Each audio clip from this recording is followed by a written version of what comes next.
I'm glad that I grew up in the, late 90s, early 2000s as a teenager because um, I just appreciate that we just didn't have the internet in our faces at every single, direction. And the 70s, it must have been, even more so. Like you probably hung out more with your friends, did more things in person, probably did everything in person. Life must have just been so much like simpler, happier. But, was it though? Was it really? Oh, the 70s. What a decade to be alive in. This was a time when cars, music, clothes, and everything was different. If you were alive back then you got to experience life as it really was. Look at the fashion, man. The big hair, the tight tee. We were fortunate that we did most of our idiotic things long before the internet. There was never any fear of someone recording us and then seconds later uploading it to share with the world. Mm-hmm. Technology in the 70s was relatively simple. Many kids had a close-and-play record player along with some 45 records to play. Polaroid cameras were another cool item to have. You did not have to wait 2 weeks to see your photos. The photograph magically appeared after 60 seconds of anticipation. And I love how the photos looked on those Kodaks. There's like this quality to them that just looks nice. And remember the Panasonic AM/FM wrist radio? Wow. It made listening to music fashionable. If you wanted to speak to someone, you either picked up the rotary phone and gave them a call, or you went over to their house. You certainly didn't have Facebook or Instagram to hide behind. If the person you wanted to speak with was away, then you wrote them a letter. Back then, it was very common to have a pen pal or two. A pen pal. I've heard of the phrase pen pal, but is that someone that you would just write to that you didn't, like they lived across the country? A 1970s summer weekend might consist of a family drive to your local ice cream shop for a tasty treat. On the way, you would listen to the radio, or if you were really lucky, your dad had an 8-track player, which seemed to always have Elvis or Johnny Cash playing. No one ever argued over whose Spotify playlist would be heard. If it was a warm Sunday afternoon, then it was the perfect time for Got the kids cleaning the car. I love it. some family fun washing the car in the driveway. Cars were bigger back then and they had a whole lot of chrome, so it really did involve the whole family. Minus mom, that is. Even the fashion, the way they're dressed, you just don't really see kids wearing jeans anymore, at least in the UK. Like, they just don't dress like this anymore. Toys in the 70s had an element of danger, and that was okay. Parents didn't sue the manufacturer, but it did teach you how to be careful and think about what you were doing. Especially with the possibility of burns from the Easy Bake Oven, Shrinky Dinks, or a wood burning kit. Even lawn darts and clackers had the possibility of sending something sharp inside you. We had a lot of choices when it came to toys and board games.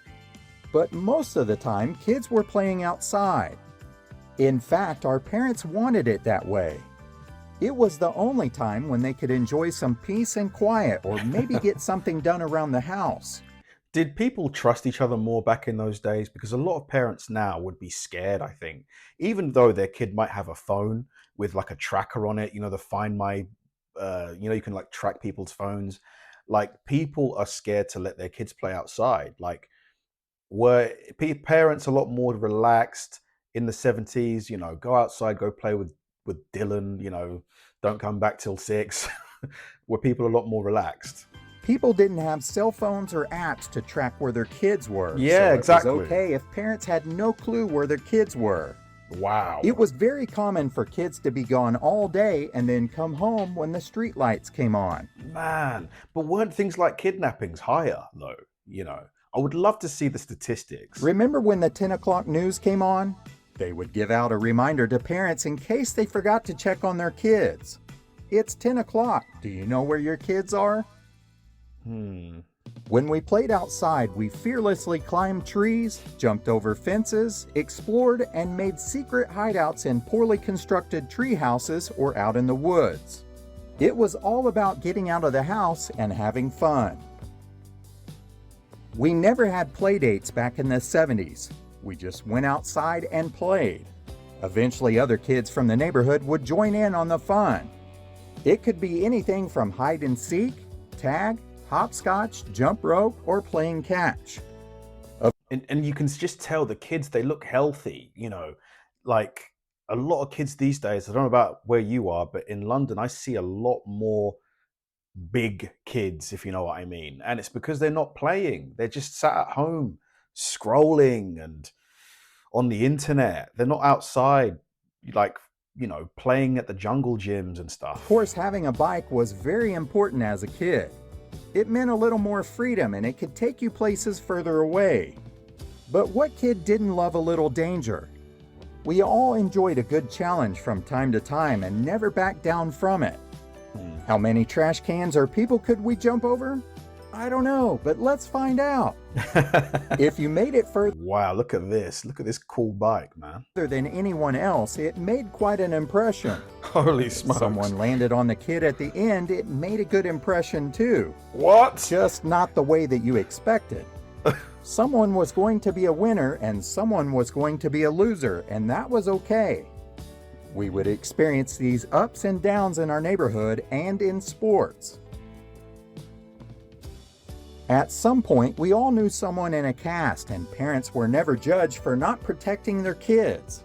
And again, no lawsuits if you got hurt on someone else's property either. Really? People sue? So if someone's kid, trips on the garden hose, like the water hose in your garden, and they break their arm, they can sue you. The parents can sue you. That is insane. Like, no way. No way. Childproofing in those days really only meant moving the ashtray off of the coffee table. Everything else seemed fair game. If we were ever confused on how we felt, we just turned to the old trusty mood ring. Silly putty was how we shared our favorite comics or memes. We learned how to entertain ourselves even if we just had some sticks, and we could make a game out of anything. Using our imagination was just part of the learning experience. When it was hot outside, there was nothing better than a refreshing garden hose. Of course, don't forget to let it run a while or the water was going to be too hot. But if we were really lucky, then we might have some Kool-Aid or Tang. I've never tried Kool-Aid, man. I think I need to try it. It's just, it's referenced in so many shows and movies. If it was good enough for the astronauts, then it was certainly good enough for us. Sugar cereals such as Fruit Loops or Captain Crunch was a breakfast that we preferred. Well, unless you had some Pop-Tarts, I guess. You could grab that and head out the door to play with your friends. Cheese Whiz became the fun snack that you and your friends or siblings would see how much you could stuff into your mouth. Swanson TV dinners were an occasional treat so that your mom did not have to cook. It was extra special when the TV trays came out. That meant that something was coming on television and no one wanted to miss it. Dude, this is giving me nostalgia and I wasn't even there. Is it just me? Or are you getting nostalgia from this? Nutrition over the years has changed a lot. We weren't trying to eat unhealthy, but we did the best with what we had. The crazy thing was that people seemed to be thinner and perhaps because... Whoa, look at her hair. Do you reckon she's been growing this her whole life? This looks like, her whole life's worth of hair. Because they were outside and more active.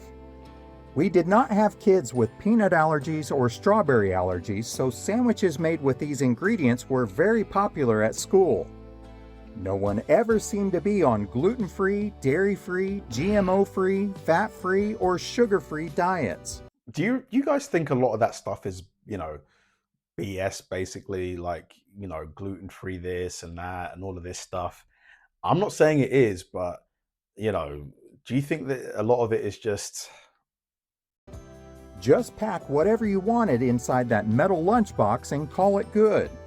Whatever was in there wasn't going to go bad in there for a few hours, and that was without ice packs like kids use today. Secondhand smoke in the 1970s was something that we all experienced, whether someone smoked in your house or not. Dude, I experienced it in the 90s. I remember there was this Chinese restaurant that we loved called Noodle King in Bethnal Green, that on the left-hand side, you could smoke. On the right-hand side, it was the non-smoking area. So me and my family would be sat there eating our, chow mein and our king prawn fried rice. And there would just be this massive cloud of smoke on the other side. Crazy times.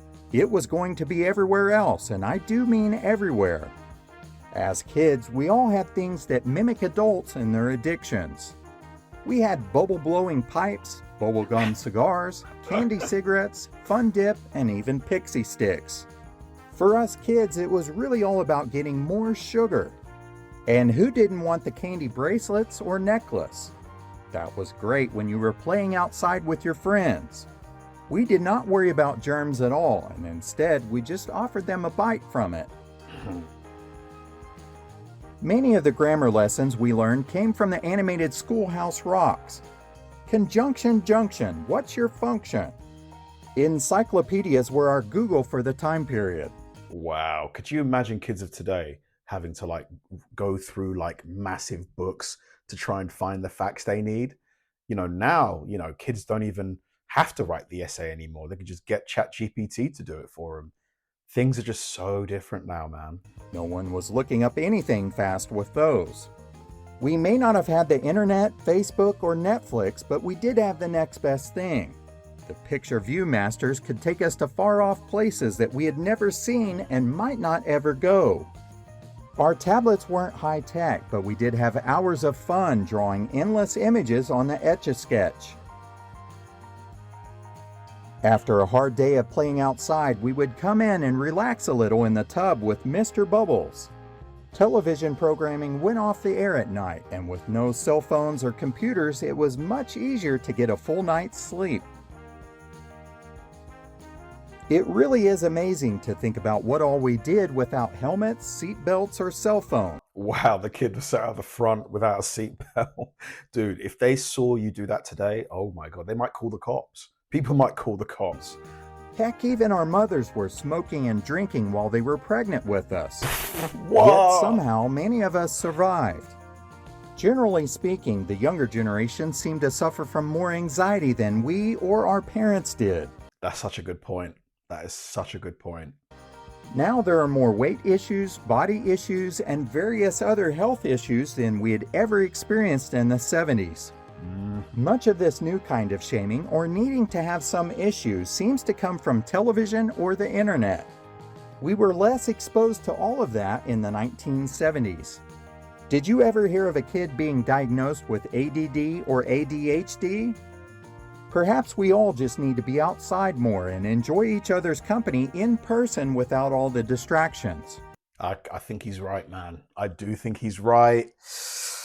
I think he's right. What do you think? So are our kids better off today than we were? All I know is I wouldn't trade my childhood for all the likes on Facebook.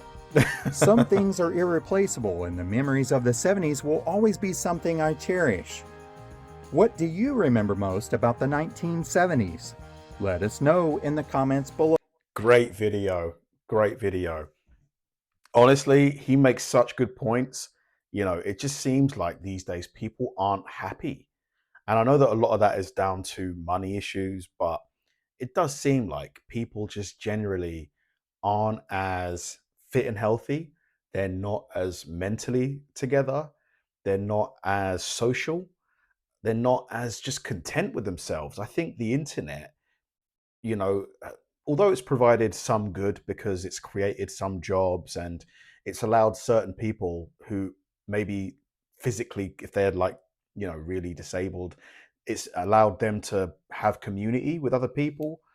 But I think on the whole, it's been a negative. What do you think? Thanks for watching, guys. If you enjoyed the video, please like and subscribe, and I'll see you in the next one.